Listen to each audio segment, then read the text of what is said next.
Welcome, here I've got REALME GT NEO2 and let me show you how to manage camera grid lines at this device. So let's start by tapping on camera button to open it, and for now we are on standard photo mode.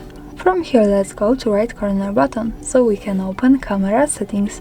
Now let's pick composition, and here we get access to grids and glides option. We can add them to photo or video, so let me start with photo. When we pick it, we get access to 3 types of grid lines: standard grid, diagonal lines and golden spiral. So let me start with grid. Now when we move back to camera, we get access to these lines in the preview. They are useful, for example, when we want to use the rule of third in photography. Let's move back to right corner settings, to composition, and tap to photo grids and glides to move to diagonal lines. And now when we move back to camera, we get access to this type of lines. They are also useful when we want to making experiments with composition at our picture. And let me show you the last one here, the golden spiral.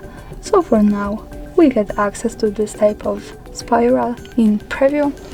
And of course remember that all of these lines are not visible at the real picture. So when I take a photo and when I go to left to the button that follows us straight to the gallery, we can't see the grid lines here, so they are only to help us taking better pictures.